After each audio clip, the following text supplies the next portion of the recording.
been away from what Team Teal has been up to since baseball and football started? No worries, we got you. Right now on the Summer Shark Bytes finale here on Teal Town, USA.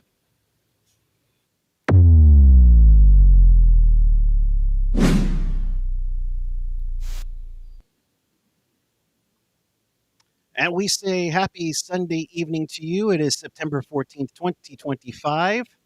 And my goodness, welcome to those of you who've been distracted by baseball, football, the arena, college, pro, soccer, of course, the Valkyries surprising the WNBA.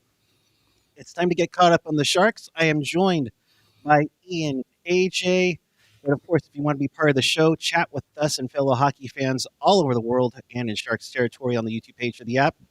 Please hit us up on the socials. And always, we appreciate your support on Venmo at Tealtown USA, or if you're watching us live, please leave a comment in the Super Chat. And if you're watching us on replay, leave a comment down below. We appreciate each and every one of them. We try to reach out to you. And I say good evening to Mr. AJ Strong. What's up? Niners 2-0. Woo!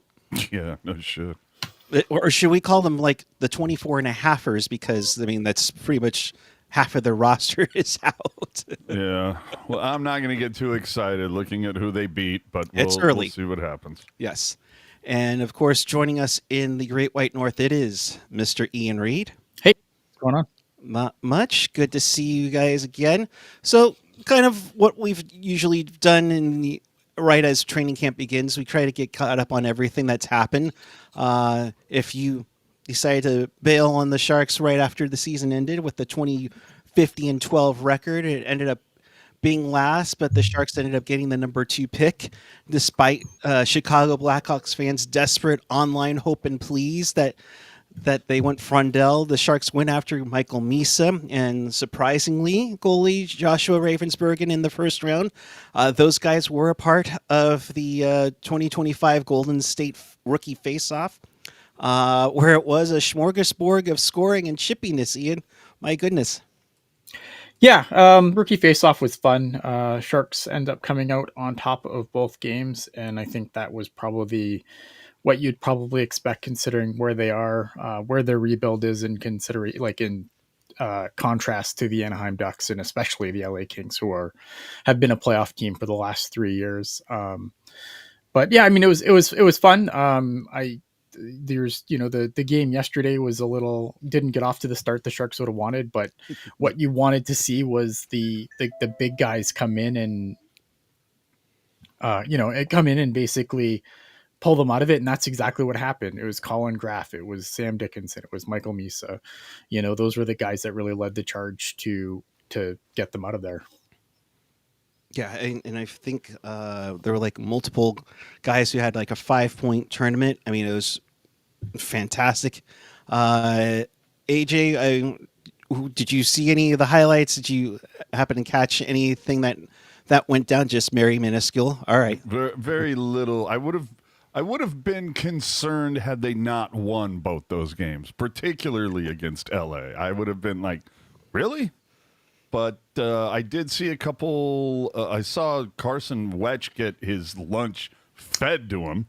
That was. It seemed. I had the vibe that the Ducks were just here to kick ass and chew gum, and they ran out of gum before the puck dropped. They seemed very. It was like, we're just here to make a name for ourselves. We're gonna just go out there and start swinging, scoring be damned. But all the guys that you expected to score, put points up, did. So that's all you can ask for. Yeah, it was like a 6-inch mismatch in the Carson Wetch fight. Good on him, because I think, again, it was a situation where I think, you've seen a lot on the big club where a guy gets completely just trucked and everyone just kind of stands there and looks. And you didn't see that in the rookie game, thankfully. A lot of those guys, and these guys are obviously playing to make impressions on their organizations. But yeah, a huge mismatch for Carson Wetch. But, good on him for standing in there and going anyway. Poor bastard. I get that you want to make a name for yourself, and I think we mentioned this on Friday night's show after the Anaheim game, where it seems like they were a little tense, a little nervous at first, and I would also want to say maybe it was a little little overly with the rest, or not enough rest between a 6 p.m. game and then a 1 p.m. game. Not everybody played, but that a lot of, I mean, it was basically a lot of the same group that played. I mean, there's a few subtractions, obviously. Luca Cagnoni didn't play. I think the big guy that was missing on the blue line, and they did go 7-11, so they had one less forward in the second game. And then Cam Lund obviously he took that high hit against the Anaheim Ducks, and he did not play the second game. And I guess now there's concerns that he might not be good to go for training camp, which is super unfortunate for him. Obviously, we hope he gets well soon. But yeah, the short turnaround, I think, is you can kind of look at how that game started. For the Kings hadn't played a game yet. They played their second game the following day against the Ducks. So it was a fresh team against a team that just went less than 24 hours ago. And I think probably that had a lot to do with the Sharks' slow start in game 2. Are you saying the Sharks played Friday night and then Saturday afternoon? Yep. Correct. Yes. Oh, that's gotta suck. Like you would think like maybe at least make it 5 p.m. for Saturday, but good God, Lord help them. No wonder. But yeah, I mean, but again, they come out in the second period. Nothing. Holy shit. Yeah, and then I think the final score is like something like 8-5 or 8-5. something. Yeah. All right. Good on you, boys. Yeah, and way to be resilient in that sense. Colin Graff, 3 goals, 2 assists. Michael Misa went off in that second game, a goal and 3 assists, along with the assists he had on Friday night. Sam Dickinson, a goal and 4 assists. Matthias Havlet, I think, had 2 goals. A goal in each game, which was nice to see. Again, a guy coming over that I think has probably been a little bit of forgotten because of just being away overseas. It's easy to get kind of lost in the shuffle when you spend a ton of time overseas and you don't come over. It's very easy for people not to see what you've been up to. But I thought he showed really well in both games. Yeah, definitely a lot to take in a positive spirit this weekend. And yes, let's not get crazy here. You are playing rookies against rookies. It can be a little different than your typical NHL game. Yeah, and that's the thing too. Like I think, obviously Colin Graff had the goals and all the points, but you kind of hope so, right? I mean, why is Colin Graff playing this game? Like the guy has how many NHL games under his belt by now? It seemed like an interesting inclusion, and obviously you're not going to send, the other guys that graduated last year. You're not sending Will Smith or Macklin Celebrini to this thing. But I was kind of surprised Colin Graff was included, just given the body of NHL work he has already. Yeah, I don't get, especially when you consider the amount of bodies in the room that are already there. But hey, we need that veteran leadership, I guess. I don't know. Clearly. Follow me, boys. Colin Graff here to save the day. Future captain Colin Graff, we'll call it right now.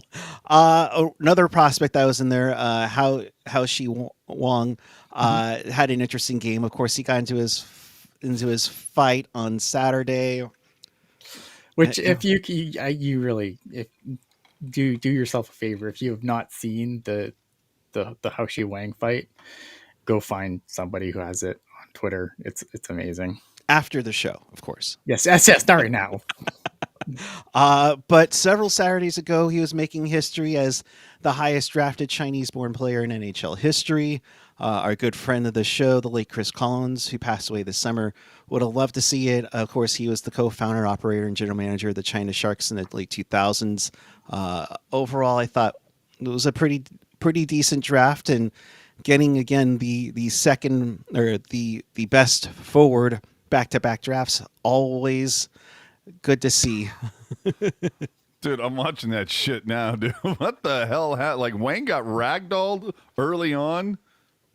Then, just watch the legs at the end. Yeah, I was gonna say, all I see is a bunch of flailing legs and skates, and I'm like, what the hell is going on? All right, so if anybody wants to watch that, I'll tell you where I found it at the end of the show. All right. Speaking of international pride, yeah, it's like you're getting ready for soccer, I guess. Speaking of international pride, a good chunk of the Sharks coaching staff, led by Ryan Warsofsky and video coach Nick Gialdini, along with Will Smith, went on to win the IIHF World Championships. He didn't get invited to Olympic camp, but unlike his sleepover buddy Macklin Celebrini, he went to the Worlds and didn't, they didn't do fare too well as USA and in the middle of the spring, but he became BFFs, it seems like, with Sidney Crosby and Nathan McKinnon, who also had kudos to share about him. And of course, we definitely saw a lot of workout videos with him and Connor Bedard and Sidney Crosby. I mean, what are you trying to say? Crosby to Sharks, E5? Hey, I'm just saying, who knows? Oh. We have that extra first round pick from Edmonton. I mean, I don't know. But it's just interesting to see, there's definitely a lot of kudos coming in for Celebrini and maybe an outside shot to get in for Milan.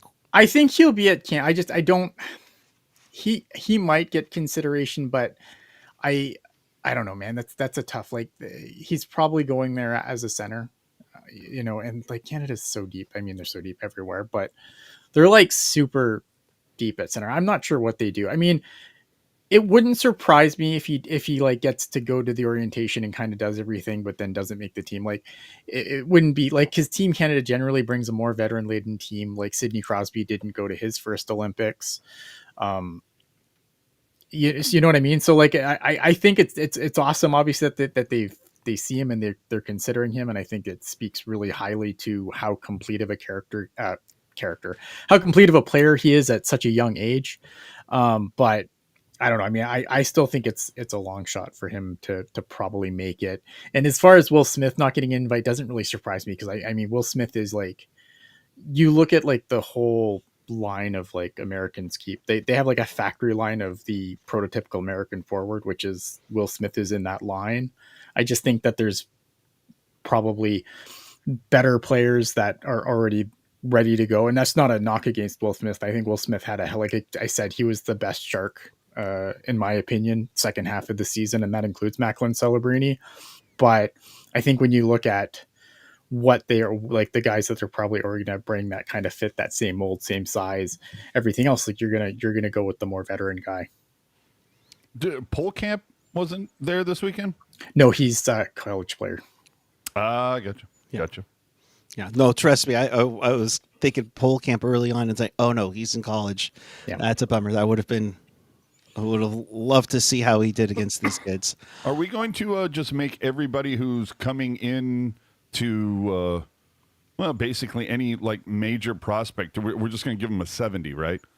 Celebrini 71, Eklund 72, Misa 77. We're going to run out of sevens at some point. We're going to have two that 70s lines. Yeah. I mean, at the rate we're going. Possibly three. It's what a time to be Daniil Gushin, wasn't it? Oh, damn. So moving alongward, along with Mac and Will, the roster did get a glamp up forward wise, picking up Jeff Skinner. I'm sorry, a what? Don't ever use that again when I'm on the air, please. I'll add it on with conversation with it. My bad. Jeff Skinner, the guy who's still looking to tour his Calder in 2011 to a 1-year, $3 million deal. Philip Kurashev, a year, $1.2 million. Adam Gaudette, 2 years, $2 million AAV. And of course, don't forget the interesting trade of Ryan Reeves from Toronto in exchange for Henry Thrun, and it happened just as he's talking. I can't remember who was. I was going to say who went the other way in that. It was right. Yours, Henry Thrun. Mm-hmm. And it happened at a signing event in Vegas, of all things. You got one of the best players in the world coming in here for sure. Mitchie was, one of the best players in the league the last couple of years, and you guys are going to love him. I'm jealous I'm not playing with him anymore. What's the first thing that comes to your mind when you see a line like this of fans waiting to greet them? It's good to see that they still love me. I'm not going to lie. You guys are actually going to get the first scoops here. They may start hating me pretty soon because I just got traded to the Sharks. So we'll see how that goes over with the fans. Word is Thrun got moved because he wouldn't take a 70s number. It's probably true. Tragic. He was sticking with the single ditch and he wasn't allowed. Moving onward, net mining most likely will be the duo, barring anything tragic happening, as Yaroslav Askarov will be a tandem with Alex Nedeljkovic. Ned came over via trade from Pittsburgh for a 2028 third-round pick. Most notably, Ned is the goalie who has scored in all three major professional North American leagues up here. You gotta appreciate that. But again, guys, what's with the third round pick? We just trying to get rid of them just because they don't do anything. Yeah, we should just launch them all into the sun at this point. I mean, if you're not good at it. Right. Defensively, Nick Leddy was picked up on waivers, otherwise known as this year's Barclay Goodrow waiver pickup, with new free agents Dmitry Orlov having a 2-year, $6.5 million AAV deal, John Klingberg with a $4 million deal. You add in, a healthy Desharnais to this group with Mario Ferraro and Liljegren, and then the D has been overhauled. We get it, and they're all getting moved by the Christmas break, and then the deadline, if we're lucky. And then who's the cat that we're shooting for next draft? Mecca? What's his name? McKenna? McKenna. Well, yeah, there's Gavin McKenna's up at the top. If they want to shore up their blue line, then you're talking about Keaton Verhoff. There's a few guys. I mean, McKenna's the big one. And I'm kidding. I mean, I expect the Sharks to improve by at least 18 points in the standing, or points at the end of the season. At least 18. When you consider the amount of games that they lost by one. It's so many 1-goal losses, so many times they either were tied or had the lead in the third and pissed it away. I think this team going forward, they're going to learn from that. You have a much better defense. We have a much better goaltender. So that's good. And speaking of goaltending for a hot minute, why doesn't the Buffalo Sabres want to win? But Georgiev, really? Because they I think so. It makes more sense now that you I think it was Luukkonen. Yeah, Luukkonen went down with injury, and I think it was just like they scrambled to find a body. Yeah, they couldn't have found one that wasn't dead. No. Apparently, and Marc-Andre Fleury had already signed the PTO. So. Yeah, right. But he's just doing. I mean, he's still retired. He's not actually gonna. He's just gonna play one more game in Pittsburgh and call it a day. But that's what I don't understand. There are easily 3 teams out there that would be like, yeah, Fleury, yeah, sure. Oh, apparently he got lots of calls at the Why wouldn't agency. he? I wouldn't be surprised if like Minnesota was the first one. Yeah, like stick around, buddy. We love having you. I think the problem is though. I think because like the one thing that like you hear interviews with athletes about retirement, and they always say like the second you've considered retirement, you're retired. Yeah, I think the one person that has not been able to figure that out is Jerry Rice. You cannot get him off the fucking field. Good Lord. But at the rate the Niners are needing bodies. Well, that is true. You never know. They just might put him in Ayuk's jersey. Yeah, that's Ayuk. He came back early. What's wrong? Totally. Yeah. He just cut his threads. It's all good. You better get Mitya up here. Yeah, let me get the super chat here. Mitya, thank you very much. $4.99 super chat. Your super chats do go help keep the costs not out of our pocket, so we appreciate you keeping our lights on. So thank you for that. His question: we know if Misa is going to play in the NHL this season? I mean, for the he's going to get every opportunity to do it, and that's the honest answer is he is going to get every opportunity to prove that he can. And it's going to be up to him to do it. Like, I think the Sharks would like to have him there, but obviously, there's a lot of talk right now about how that if both him and Dickinson are on the team, like they got to jettison a contract. Yeah, it's just there's so many warm bodies. Yeah. How do you figure it out? And where do you put them? Yeah, I mean, that's the other thing you have it's to jettison. clearly Smith, Mack, Eki, and Toffoli are 4 of your 6. Yeah. Are you saying that, I don't know, Misa and Chernyshov are the other 2? I mean, there's what happened to Wenberg? Well, that's the thing, right? You got to match and that's the thing everyone has to Skinner. remember is like you have all these guys and you have Kershaw. it's not that they can't move a body. Like I think that they could very easily move a body, but like you have to play the waivers game too, right? Now, obviously, Can we put Goodrow on waivers? we could, I'm sure. Okay, let's just do that and call it a Let's day. just do that and call it a day. I don't think anyone would take him. That's the problem, though. So, And then you're still under contract as he's on the Barracuda. God damn it. Yeah. So It thank you. doesn't solve the problem. Yeah, I think he's going to get every opportunity to make the team, but he's going to have to prove that he belongs there. That's the honest answer. Barracuda could be a lot of fun that first month. Oh, big time. Brisbee He Live. can't go there. He can't go there? Misa, no.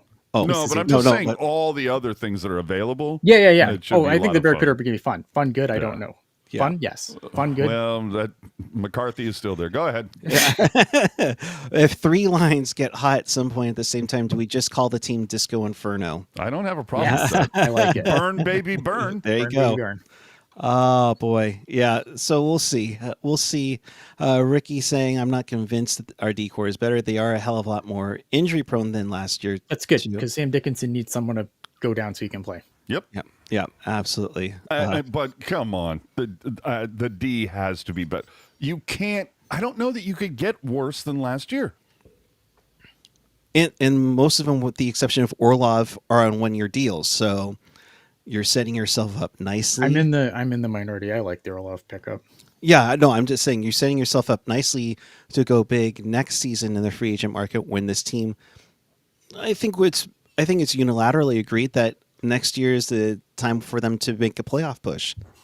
So, And yeah, who knows? We don't have any idea right now how much the cap's going to increase, right? we have a guesstimation of it. I mean, what are we talking, like $5 million? I think we're definitely going to get over 100, right? Ian? Yeah, I think so. I haven't looked at the specific numbers, but it's So only going up from here. Yeah. So for sure. not only that, but oh boy. All right, go ahead. I have now. It's like shit. Now you guys are gonna make me fire up Puckpedia. But the other thing is, not only is the cap going up, but I was thinking, don't we get some dead money off the books? Yeah, Martin Jones, Burns. No, dude, of all people, it's fucking Knezhov, bro. Oh, a few 100,000. Yeah, I don't know. The problem is with the cap going up, though, is we saw it this summer, though, is like the cap's going up for everyone. So it's going to be, I think, for the next little bit, it's going to be a lot of the rich getting richer. Yeah, Burns came off this past year because he signed with Yeah. Colorado. Correct. Right. So yeah, but we still get. I still can't believe Jones for 2 more fucking years. Yeah, Are you Martin kidding? Jones for 2 more I'm years. sorry, 1 more year. What? Yeah. It's This year, next year. Oh yeah, I'm sorry. This It year, is next too. year, yeah. But Yeah. him and Vlasic, who we'll get to in a little bit, and then still Eric fucking Carlson. But But- doesn't that not look nice at just 1.5 mil? I mean, that's Oh, absolutely. yeah. I mean, that's pretty good, and that helps you down the road. I do want to and- get some bets going though. I want to get like over under of games that Revo plays. I'm sure you can I find thought we that. had that. We did this already. This was Oh, a did thing. we? I thought that was a did bet it. that I thought we all. This were happened like talking about. last Pucknologist, I think. Maybe. Oh shit. Okay. I don't know. I'll have to go back and find Yeah, it. somebody clip that. All right. In discussion of the defenses, we should. The Sharks surprisingly said farewell to defensive stalwart Marc-Edouard Vlasic. The 19-year veteran was bought out of his final year, which was going to be a $7 million cap hit. Now it's 4.6 this year and 1.6 for next year.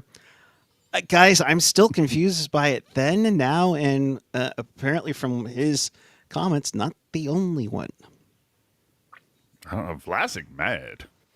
Oh, is he? Vlasic very mad. Going on the record essentially saying he felt he was lied to. And see, this is something that I think maybe needs to be addressed at some point. I don't know if if we have a hero beat writer in the house that is going to put on the cape and ask the tough question of why is it that there has been a small collective of people, whether it's been Vlasic or who's the other cat that was like who said they lied, so about they wanted me to fight and I wasn't here to do that or whatever. Oh fuck. Yes, I know what you're talking about. Was that the guy from Detroit? We got from Detroit. No, it wasn't No. Costin. It was a forward. No, it was a Barracuda forward. I can't remember his name. There off was the a top of my Barracuda head. forward, but there was also it Clem? Was it Clem Shady? Or there Oh was, yeah, Clem If it was Costin. if it was Costin, I didn't hear. I It. thought I heard. Oh, Martin Kaut. Martin Thank Kaut. you, Martin Ricky. Kaut, yeah, it was- Thank thank you. you. Thank you, Ricky and Marty. Yeah. So that, but I also thought I heard some shit about Costin saying like if he didn't, play more physical. I still feel like there was one other cat. The guy that they got from Colorado, in the Kovalenko. Blackwood trade. There yeah. you go, Kovalenko. Jesus Christ, Kaut, Kovalenko, Costin. It's all K's. But I don't like. It just makes me wonder. Like, there's been a few people that post Sharks have said not the best words about the team and feeling lied to. But I think it does make you wonder. Like, on one hand, Vlasic. Now I don't want to get into the whole, Vlasic, he was so fucking overpaid and blah, blah, blah, because I will immediately turn around and raise you. Okay, let's talk about the years where he was like the best shutdown defenseman in the league and they were paying him peanuts. Like, if you take his entire career and you take all the money he made and stretch it out, then everybody's like, yeah, makes sense. That's fine. But, like, he made peanuts when he was the best at his gig, and then he made a lot of money when he went right down the crapper. Because the H curve kicked in. And Yeah, it happens. right. But it is kind of odd that exit interviews, it's, Mike Greer singing his praises, and, he did really well. And Vlasic is going, well, they thought I did a good job as a mentor and all of this. And it was very much, I'm looking forward to my final year with the Sharks, with the contract, blah, blah, blah, blah, blah. And then what happens? 2 months later, it's like they bought me out. And it's like, boy, it would have been nice to know about this earlier because I could have put my house on the fucking market and I could have got the hell out of Dodge earlier. I think another telling thing is kind of, I don't see anybody offering you a PTO, bro. So it's just, I don't know. It just, I honestly, I thought weird. Vlasic would have a PTO by now. I'm kind of surprised he doesn't have a PTO. Yeah, I think it's a lot of the, it's a he said, situation where a lot of said, things man. can be true, right? Absolutely. I think it was like he doesn't feel the Sharks did right by him, but I don't think his play had fallen off an absolute cliff, and the fact that nobody has put him on a PTO yet, I think speaks volumes. To Big time. That's reality, right? Like that's just the harsh reality of the situation. Like, look at Marc-Edouard Vlasic for a long time, like you said, was a great defenseman. He was one of the best shutdown defensemen in the league. When Jacob Slavin was coming up, they compared him to Marc-Edouard Vlasic, right? And now Jacob Slavin is considered by many to be one of the best shutdown guys in the league today. And when he was coming up, who was he compared to? Marc-Edouard Vlasic. But unfortunately, age is a hell of a thing. I think he's also had a lot of shit happen in his personal life over this past stretch too. Oh, so has he really? I'm not aware. I am sure that, along with the way that this team just completely went off the rails and completely went off a cliff, all of that happening at the same time. That's probably shit, man. Like I feel bad for Marc-Edouard Vlasic. I think, but I don't think that the Sharks did wrong by him by buying him out. Like, should they have communicated better? 100%. Well, that's my thing. Is if they led him to believe that he wasn't going to be bought out, right? And then a little bit, then I kind of go, all right, Vlasic has a bone to pick. Aside from that, it's like, okay, yeah, you had some bad personal stuff. I don't want to get down that rabbit hole by any way. No. But if memory serves, hasn't he like He's, moved on from a previous relationship, is now isn't he about to be, or is just now a new father? He's going to be a new father. Yeah, so it's like, dude, take that fat cash, the proverbial fat cash you got as a hockey player. Go enjoy being a dad. Yeah, but it's hard. People want to end their careers on their terms, and this isn't on his terms. Well, That's tough true. shit. I know, but I mean, Still, but but again, like, he's a human being, right? Like, I think, like, I can understand where he's upset. Again, people want to end their careers on their terms, and this is I felt like he would. would. Well, I felt like he had kind of done that by like not playing very well for the last couple of years. Yeah, but I was who just retired in the summer. He's like, well, 30 other teams helped me make that decision too. Yeah. but it's so like, dude, you couldn't crack the lineup on the regular basis of the worst team in the league for the last 2 seasons. You couldn't crack that lineup. That, to me, should be a big red flag on the wall. Like, I'm done. Like, me and Couture are going to go open a bed and breakfast in Santa Cruz. Like, we're done. We're going to enjoy fatherhood and have fun with that. It's like, the one thing, though, is I thought that Vlasic might at one point make like a decent assistant coach or whatever, but he has got such a just snake of a tongue. I mean, he's the only shark that I know of that has consistently gotten 10-minute misconducts for just saying something at the end of a period. Like, that guy just must have a pocket of just zingers that he knows how to nail an official or whatever. So I don't know that he would be a coach, because imagine how many kids he would have crying home. Or refs tossing him out of the game. He'd have to be a coach. Maybe that's what Vlasic needs to do. He needs to become an official. Oh my God. Yes, penalty. No, shut up, fuckface. Right? No.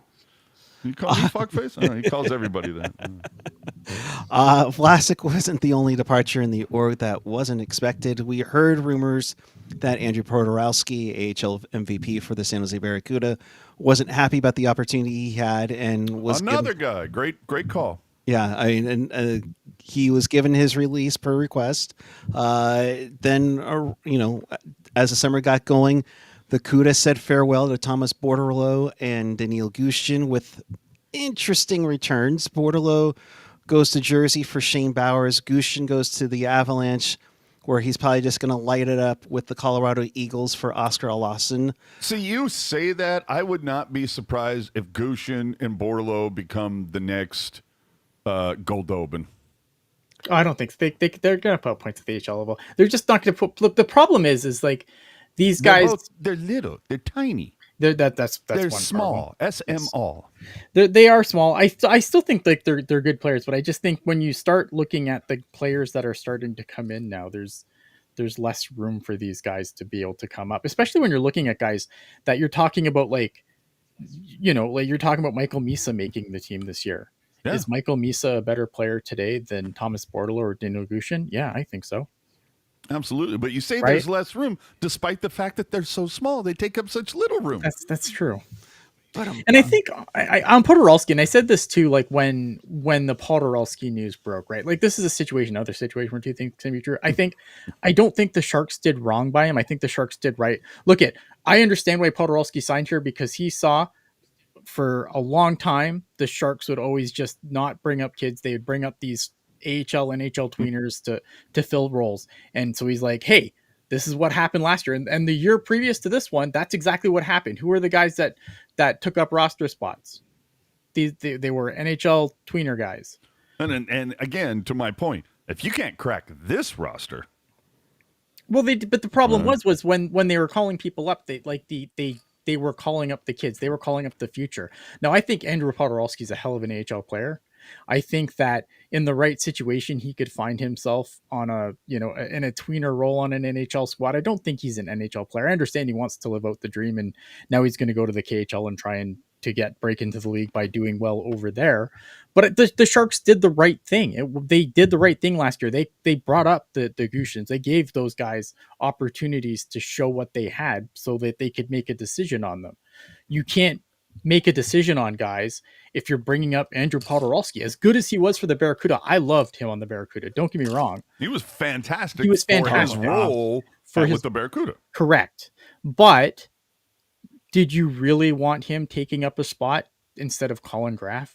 No, and he was a captain, right, for the Cuda? Right, like that's what I mean, right? Like I understood why he signed here. If you have the C on your jersey for the Barracuda, it might as well be a red flag that says not getting called up. Oh, that's not true. They've been called up. No, but I mean, if you're going to, this is the guy that you want to drive the train for the Cuda, you need a Podorowski, the guy who has experience, can do really well at that gig, but to your point, too old to get the call up. But if he was on the team a year prior, he would have been called up because that's the way the Sharks ran the ship. So that's why I understand. Like I understand him coming here thinking that there's going to be opportunity, and then being disappointed to not happen because they started actually calling up kids for once instead of bringing up guys that, If I'm the Barracuda, I give the C to a guy that I know is going to be here, that has the stability. He's going to be, I 100% agree. I'm just saying that up until last season, that was never the case. Yeah, no, I'm just saying that the Barracuda, the whole franchise, the org needs to change their minds on that whole thing. I don't disagree. Yeah, completely agree. Indeed. So I guess the Cuda are banking on the likes of Musty, Haltonen, Chernyshov, along with offensive-minded defenseman Luca Cagnoni for your scoring, if the Sharks stay healthy, of course. Yeah, I mean, I think it's going to be a situation where guys are obviously going to get called up or sent down. But yeah, I mean, look, I think Cam Lund's probably going to be there too to start. Just because, again, like there's a numbers game, and obviously, like there's only so many spots, and you're not just gonna. I think that they could jettison some bottom six guys to make room for some of these guys, but because they have an abundance of that guy, that is still very much a problem with this team, is they still have a lot of that guy. That's what I don't understand. Like, I understand you have to have a certain amount of money to reach the cap floor, but good God, there's so many. I mean, you're going to run out of spots and flexibility. There are so many. I mean, who is going to make this team? I can't wait to see what the opening night looks like when you have Grundstrom and Reeves and Delandria, despite bringing in Kurashev and Skinner and Gaudette. Like, right. Where are all these people going? I think this is going to be one of the most fascinating training camps we've ever had for in a long time. We could see somebody go on waivers before the start of the season. Yeah. Just because you need space. Mm-hmm. Yeah, it's going to be real interesting who they waive or try to get pushed into the Barracuda. Again, like you're looking like, they want Sam Dickinson. Like Sam Dickinson seems like they want him to be at least get a showing on this team. But you go down that line of defensemen and you're like, but where is he going to play? Exactly. Because the one thing with all the CBA changes, the one change that as far as I know, as of right now, has not happened, is the 19-year-old AHL rule hasn't been implemented. So he can't go to the Barracuda. You'd have to go back to London. Yeah. Well, and where's he going to play? That's my problem. Yeah. And that's it. And like Michael Misa obviously the 19 rule doesn't apply to him because he's only 18. But that's the other thing with him too, is obviously by him signing his ELC, he has to be on the Sharks or he has to go back to Saginaw. And you don't make that play if you don't think that you have got a good shot. I think he's gonna get every opportunity to make the team. But we've seen guys come up and then go back to junior before. So I don't know if his safety blanket and Chernyshov is next to him. Who knows? But where's I don't think there's room for Chernyshov. That's what I'm saying too. That's come on, man. Like I thought before Michael Misa got signed. Like now that Michael Misa signed, like that's the thing. Like with Misa being signed and him getting the opportunity, like I think there's like a guy like Cam Lund and like even Colin Graff. I wonder he even starts on the Barracuda given the numbers game. Well, I just want to say that I really look forward to a month from now when Misa doesn't make the team, not because he wasn't good, but just because of the plethora of bodies. My point being is I look forward to all the ignorant posts on Facebook and Reddit and social media that says that when Misa doesn't make the Sharks, they all go, how come he's not playing for the Barracuda? I really look forward to that. Yes. No, I get you. All right. Moving along to probably the most recent pickup, Montreal Canadiens legend Carey Price, who hasn't played since 2022, was acquired along with a 5th-round pick in exchange for Gannon Larocque. Price carries a $10.5 million cap hit, which after all the bonuses and such. We didn't acquire Carey Price. We acquired Carey Price's cap hit. Thank you. But to be fair, I feel like can't Carey Price come and like hang out and I don't know, be a sounding board for Askarov? And that's where I was getting. Yeah, that's where I was getting at because you get flexibility for the deadline. Nobody wants to hear Ryan Miller or Nabby talk, right? Well, and that's the thing. You have Nabby, you have Nabokov, you have Price, you have Ryan Miller around these kids. I mean, it'd be great if Price sticks around if he hasn't left for Montreal already. But to have 3 goaltenders that were just phenomenal in the league for years. Dude, Vlasic and Price got the Lolita Express to Montreal. They're like, strippers in the house. No, who's the other? It's Ryan Miller, Nabby. There's another. Isn't there another kind of Years. Who? Thomas Spear. Thomas Spear. No. This is a guy who didn't he make his bones with the Sabres? It was Miller. Ryan Miller. Ryan Miller's a Sabre. I thought there was somebody else. I swear to God, there's some other goaltender that's part of the Sharks org. But it is what it is. I was literally just talking to somebody about this, but anyway. Think of it. Vanek, thank you. See, goddamn, the chat always in the win. But not a goalie. Not a Vanek wasn't a goalie? No, he was a forward. Who am I think thinking of? check. Vantage. Okay, part of it, but I think it's somebody else. Anyway, there's tons of sounding boards for Askarov. Just like Carey Price, just come, spend October in San Jose. It's not that bad. It's kind of nice. You got a beach. We get Pebble Beach, in fact. Yeah. And then you've Tahoe. There's Napa. Enjoy what's happening around here and let Yaroslav ask you some questions from time to time. Right. Let Yarrow be on speed dial for you. Right. Please. So that pretty much just goes through. But so as we say hello and probably see you later, Carey Price, we also say farewell to the world's OKS goalie.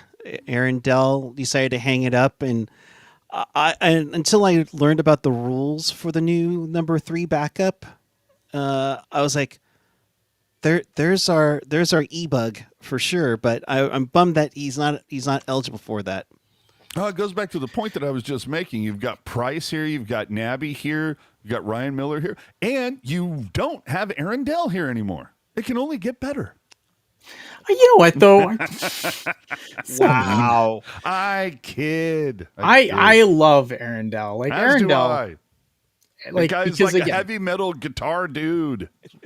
And just perseverance, right? This guy wasn't drafted. He starts in the ECHL and works his way all the way up to the NHL. He did everything the hard way. Dude, pulled a 49er cheerleader. I mean, come on. Yeah, good for him. Jeez. Rock on, brother. Oh boy.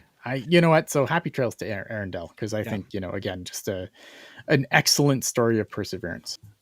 Absolutely. It started with the Allen Americans, correct? If I'm not mistaken. Yeah. All right. So Aaron Dell retiring. Of course, Michael Misa signed his dragged the Barracuda into the playoffs, kicking and screaming. Yes. They didn't want to go, but he did. It's like, damn it, guys, come on. I got places to be. Yeah. So the big one, of course, also that happened last month, the Sharks aren't going anywhere as the team and the city agreed to a new lease, which includes over $400, maybe $500 million of renovations over the next 7 years. along with figuring out by September 2027 where to put that new arena to be built once the current lease expires in 2051. AJ, I turn to you to kind of recap that. That's a huge W, I think, for both parties. Huge. And I saw Lacey made a comment that he seemed very much kind of like, oh, what are we even doing here with the whole 2027 thing? Why are we putting all this money into the building? If I don't know, Lacey seemed like he thought that as if they were going to start building the new arena in 27 or something. It's like, no. They have to, by 2027, announce the location of where the next arena will eventually be. Ground will likely not be broken until 2045. It's at least 20 years from now. I'll be long gone. But that is when they'll likely start breaking ground. And if you talk to anybody that knows how to use critical thinking whatsoever, the most likely place is across the street, across Santa Clara Street from where it is. So based on this graphic, to the left. To the left of SAP Center where that one building's at. And and again, if you're looking at this was the fantasy that Google put upon all of us that has no remotely way of happening ever. You might as well put up the graphic that showed where the athletics ballpark was going to be. Yeah. You know what I mean? So I would say they announced it at the city council vote that the parking lot is still in their back pocket. But that's a last, that's like if everything else caves, we still have the parking lot that's attached to the tank right now. But it just makes it makes so much sense to put it across the street. It likely won't happen because it just makes too much sense. But that's where it will probably be. You were just showing the renderings. The money that is going in, and from looking at that and talking to people, this creating a second concourse above the current concourse sounds fascinating. I can't wait to see how they do that. And the trick of the tail on this whole thing is they have to be able to do that over a very short amount of time, over the summer. And what happens if, God forbid, the Sharks make the playoffs? Then you even have less time to pull this off. And as I think we mentioned before, is where do the Bay Area Panthers go? Because they take. Who gives a shit? Go to Oakland. Who cares? But there are a lot of events that do happen over the summer, which aren't going to happen because they're going to be shutting down the arena for 7 summers. Well, hey, the Oakland arena is looking for bodies. They need things to happen. The Cow Palace, bizarrely enough, still here. So, there are options with that. But fact of the matter is they're going to be here through 2051. And that's just at the tank. That doesn't even talk about beyond. They're not going to spend $1 bajillion building a brand new arena and then going, no, we feel like we want to play in a different city. Goodbye. So the Sharks are going to be here for at least the next 50 years and probably more. But I'm excited to see. And again, I'll probably be long gone. So I really I'm going to needle the organization. As soon as they come up with renderings, I'm going to be like, at least let me see the renderings because I'm not going to be around too much longer. At least let me see those. Can we pick out the carpet that'll be in the locker room? I mean, come on. I just feel. Will it be teal? Will it at least be teal? Yeah, right.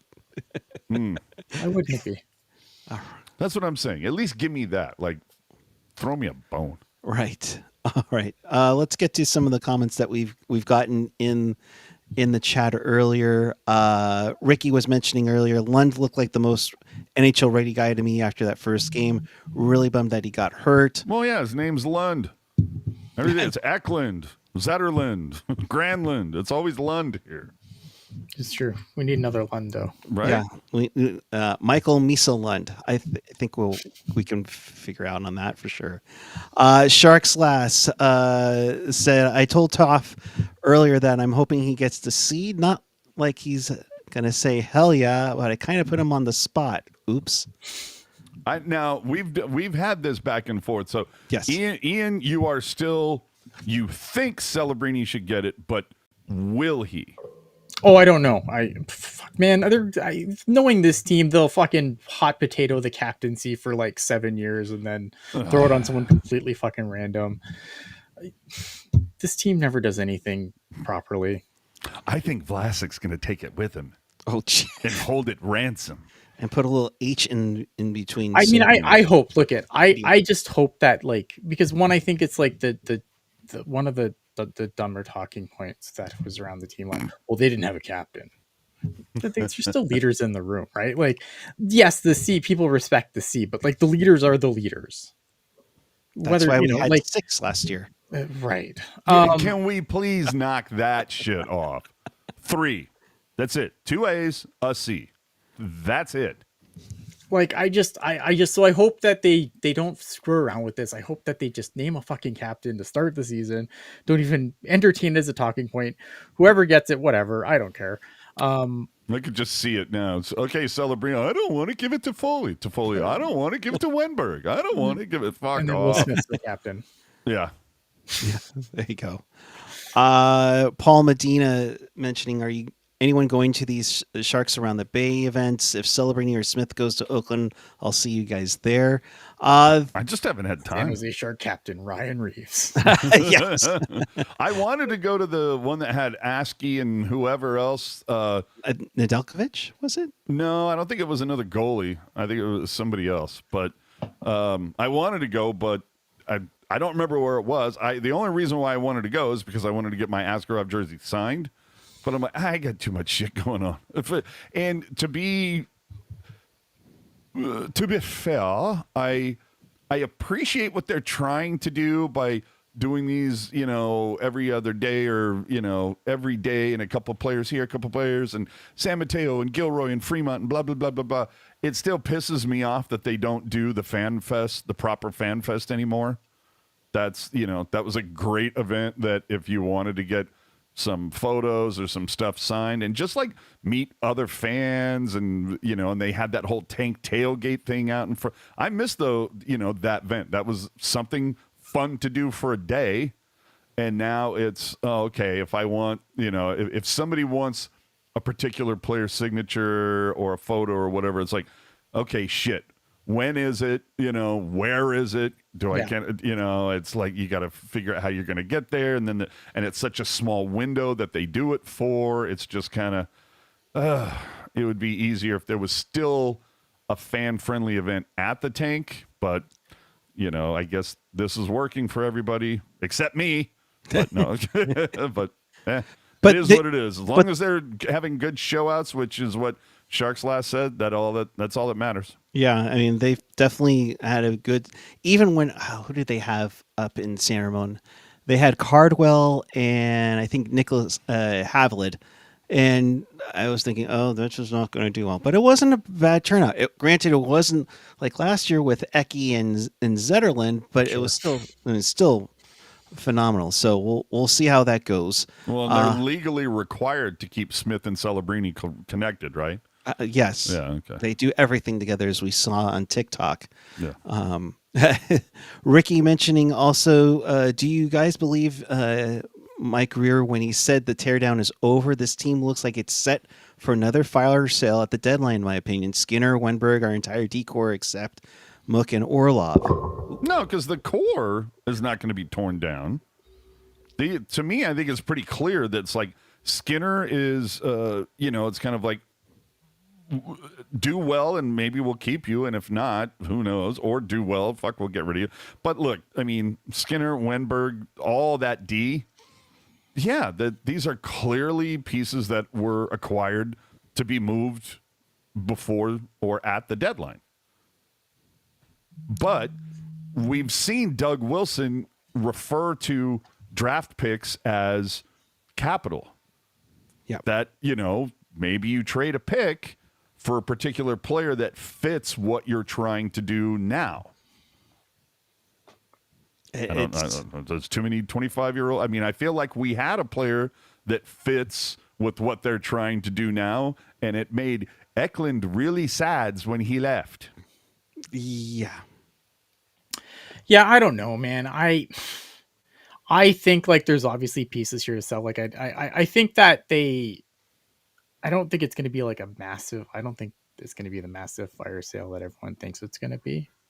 But like, yeah, obviously they're not just going to hold guys to hold them. Like I think there's going to be guys that they let go.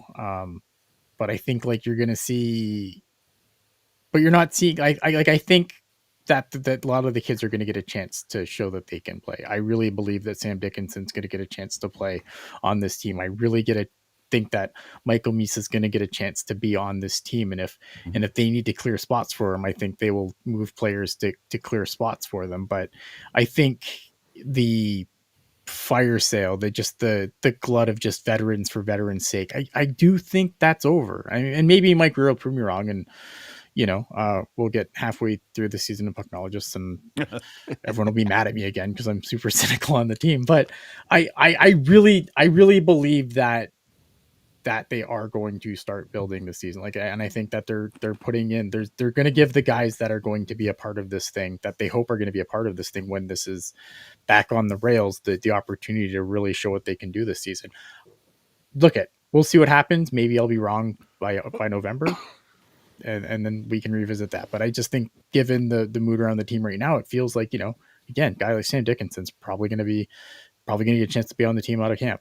Guy like Michael Misa is going to be a chance to be there. Obviously, your top line's still going to have like obviously old man Toffoli there, but it's going to have Macklin Celebrini, Will Smith, William Eklund. Like these guys are all going to be big parts of this team next year. And you're going to be adding guys like Michael Misa and Sam Dickinson to the mix. I actually have to jump off right now because I have to fire up. It's Sunday at 7:00, so I have to fire up Pucknologist. But it was good to talk to you.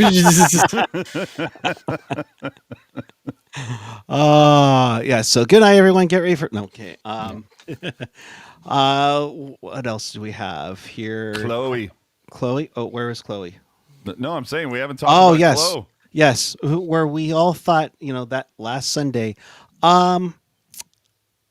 That was the one that was really fun to watch social media flip out and speculate.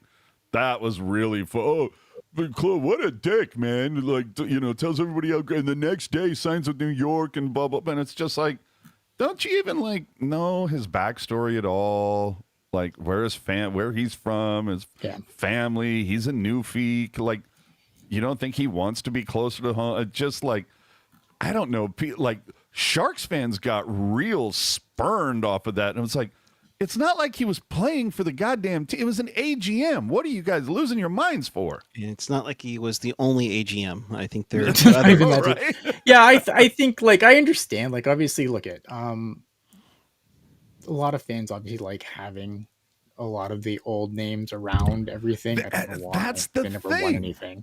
Yeah, it's like, Jumbo stuck around and Boyle and Marlowe. Why doesn't Chloe? And it's nice that people want to be like that want to be around the org, right? But I think like for a situation like Chloe, the thing that worried me the most about Chloe, honestly, when he announced that before the New York Rangers news came down, I just wondered, like, was he okay? Because like we've seen him kind of had like start-stop with coaching and everything else just because of issues related to the concussions he suffered through his career, right? So obviously, like, my first thought was like, is he okay? Like, is the man okay? Yeah, and right. That's more than fine. And based, Ruben comment here, we all thought it was health concerns, but the Rangers probably came with the bag and wanted to be closer to Newfield. I don't even know that it had to do with the bag. I mean, if they're going to pay him the same as whatever the Sharks, or were doing with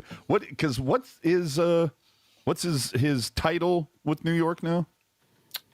He's an AGM over there, isn't he?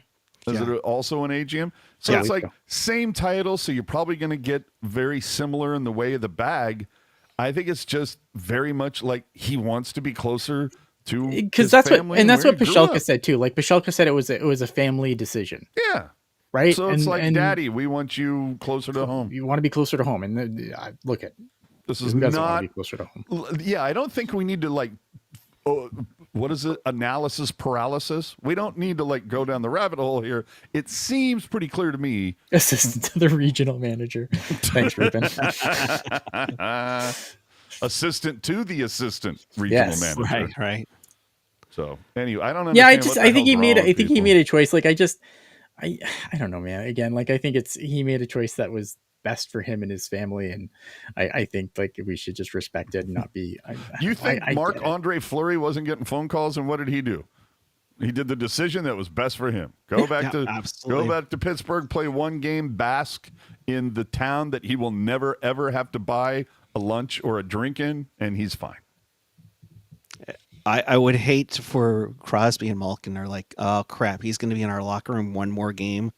I'm afraid was going to have shaving cream in my gloves, my skate laces in there. Yeah. Paul mentioning that looks like Boyle said something that close families is in Florida.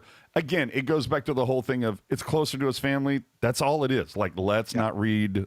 I don't think it like crazy. People should take this like super personally. Like a lot of people have taken this really. I know. It feels like a lot of people have taken this really. How dare you not want to be in San Jose? But like I think if your family if you want to be closer to your family and there's a job that's closer to your family. I mean, obviously you got to do right by your family first. Like that's just if you play the puck from the bench, you have to stay in San Jose. Absolutely. All right. What else we got, gang? I think we've kind of covered the entire offseason now. I would say that the only other thing I would say is I don't know. For like the Sharks, if you have a calendar, you have some money coming your way, maybe put September 26th on your calendar. I'm just saying. Yeah. Might happen. Might not, but well, who knows? Just see saying. What happens. Yeah. Just saying. We'll be looking out for you there, big time. Yes. What's money? Bozosaurus said. You're not wrong. That family is temporary. Sharks are forever. Way too much of. Molasses. Sharks is forever. Nice. What's money? That's that thing that Vlasic got way too much of the last 7 years. Oh, come on. But not nearly enough of previous. And of course, Ian, we'd be remiss if we're not talking about the upcoming season. Paul Medina, can we discuss Ian's trek to San Jose? We need an Ian meetup.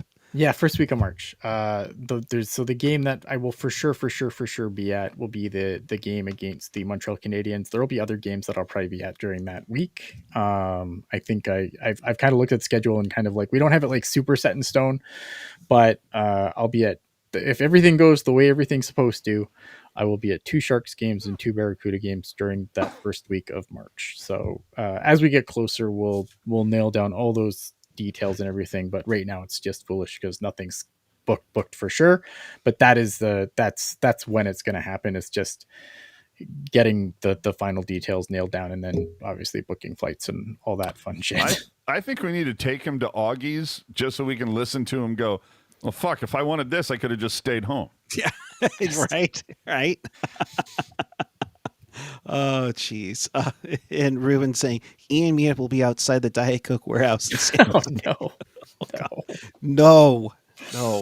But Ruben, you need to get your butt out here for that too. I'm just saying, for sure. All right. Well, it all depends on where 21 Pilots are playing that day. Yeah, that's true. So, question for you guys: would you pass on $18 million a year? It depends on what it was for. What am I doing for $18 million? You're a professional hockey player. Ruben, no. Okay. But if you're a professional hockey player in Minnesota, considering everything that Kirill Kaprizov apparently turned down, it really makes you wonder if he's just tired of being the fucking guy that like he just doesn't see the roadmap to success there, and he's like, just no, anywhere but Minnesota. I just can't believe this is a real thing that's happening. Dude. Right? And I need to catch him on my podcast because I don't know what the fuck's going on. I'm very much kind of like, it feels like the Sharks have enough room to fit that in. Everyone has enough. Right? But guys, Connor McDavid hasn't signed his extension yet. I mean, $20 million a year. We have the cap space. Come on, guys. Hold on. Who was it? The Prime Minister? Who was the Yes. guy from Yeah, it Canada was- that yeah, made it the was Prime joke that was Minister. just like, Yeah. we don't have this, we don't have this. Connor isn't signed. What the fuck are we gonna do? Yeah. That I was love Prime Minister that. Mark Carney, who we is have a big Oilers guy. inflation, we have trade issues, and Connor isn't signed. What are we doing? Yeah, world's coming to an end. Yeah. Well, at least one world leader can. There were a bunch of handle. Edmonton fans that were just like, that was the wrong order, Chief. Yeah. But at least one world leader can actually laugh about things in the world right now, so that's good.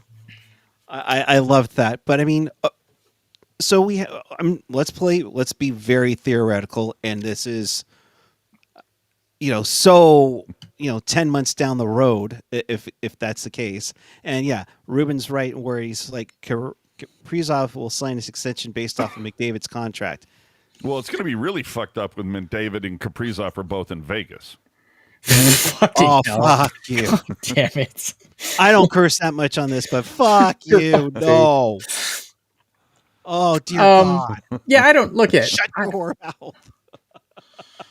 I think they're both really fascinating situations. Like I haven't really dug into this thing other than like what I've just quickly gleaned off of Twitter, and I don't, again, like this time of year, it's probably a lot of smoke and not a lot of fire. I feel like, but so I haven't super dug into the Kirill Kaprizov thing.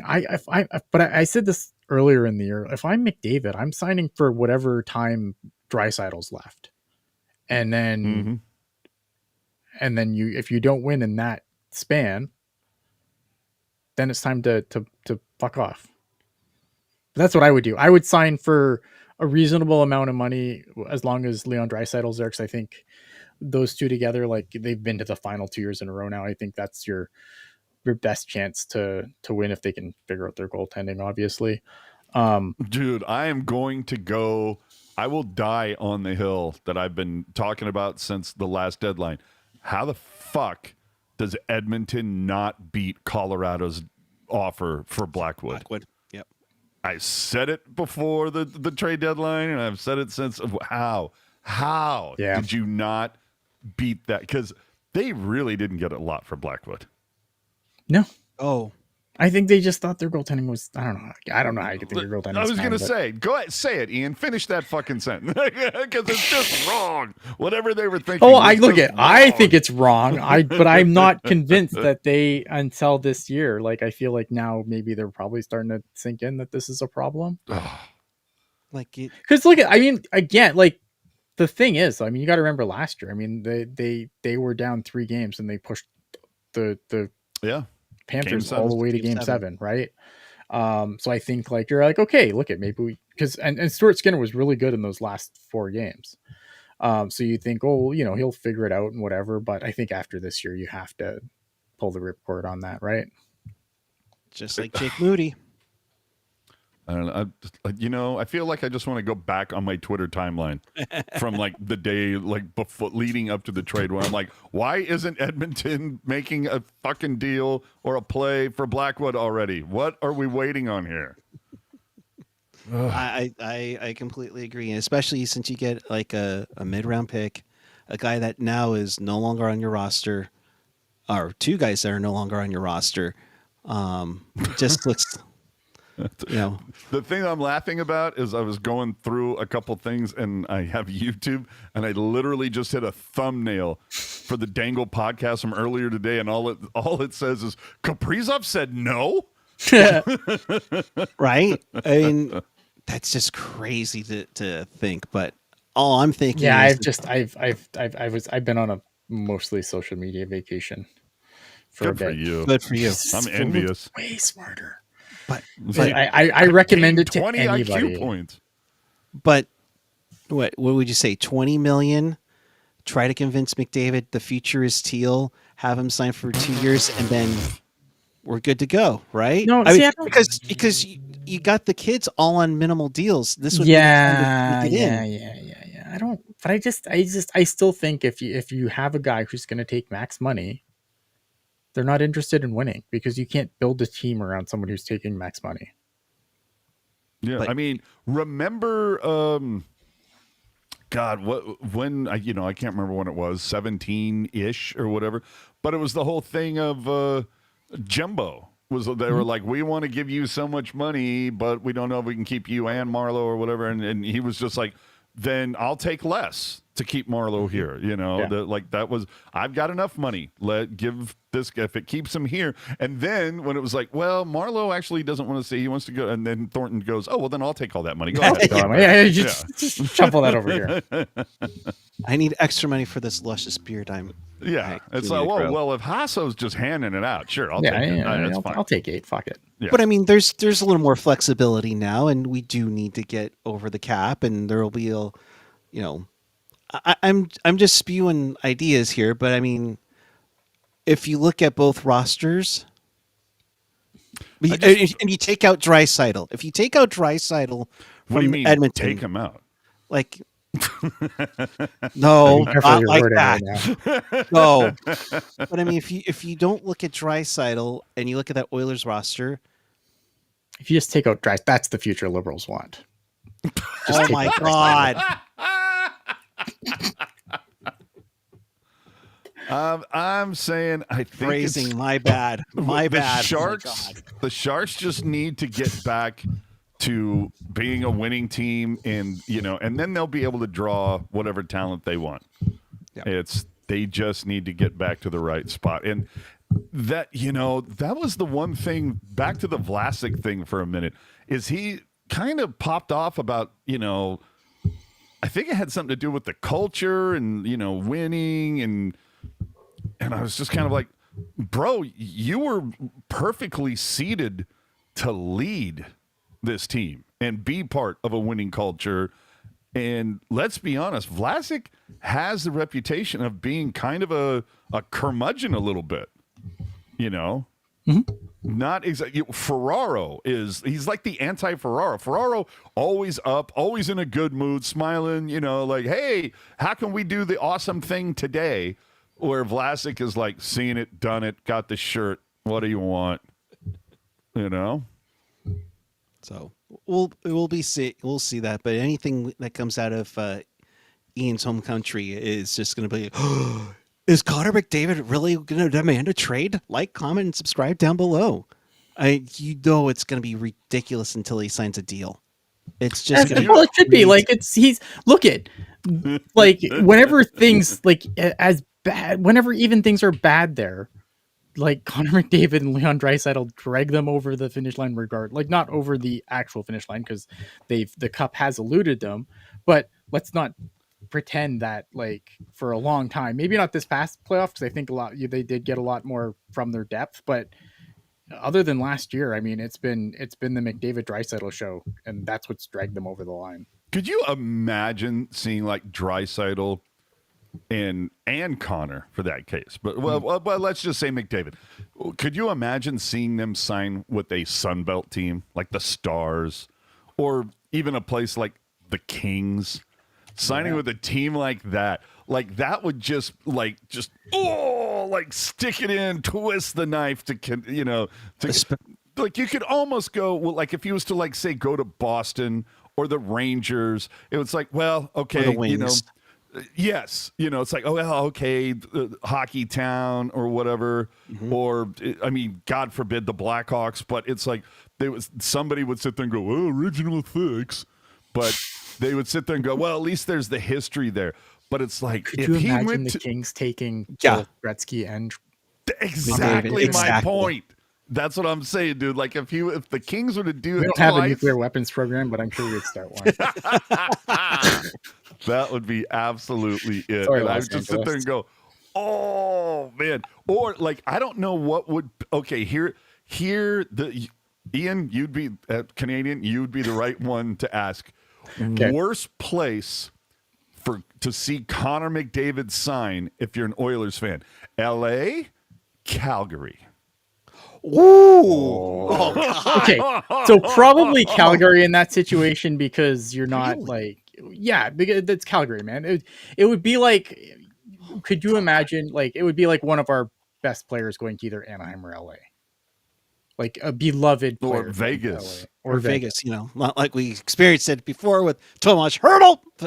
But I still, like for me, like Vegas stinks, but I think like a team like LA or Anaheim, like Solana going to the Ducks. Yeah, no. I mean, that trade was just devastating, just as everything was ramping up. And And then Solana Winnipeg. goes to the fucking Anaheim Ducks. Yeah.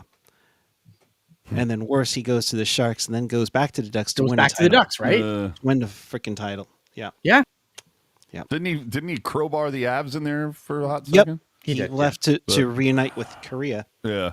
Yeah, I just think it's like, I don't know. I feel like, like LA would suck, but like going to Calgary is like the rivalry. I loved it. So McDavid's on the final year of his deal, right? Right. So it's just, it's going to be, that's the other thing that I think is going to be something difficult is going to the final for the last 2 years. And obviously you want to try to get there again this year. You don't think that every fucking game that they play, that the pregame guys, any word on the contract? Oh yeah, it's going to be a distraction. For sure. The entire season. Yeah. So wait till he gets to Toronto. Wait till he gets to maybe LA where and he gets some reporter with a mic in his face that goes, "Well, the time is nigh." And then, never mind. Back off. Bye-bye. So that'll be interesting to see what happens. Yeah, there. I don't know.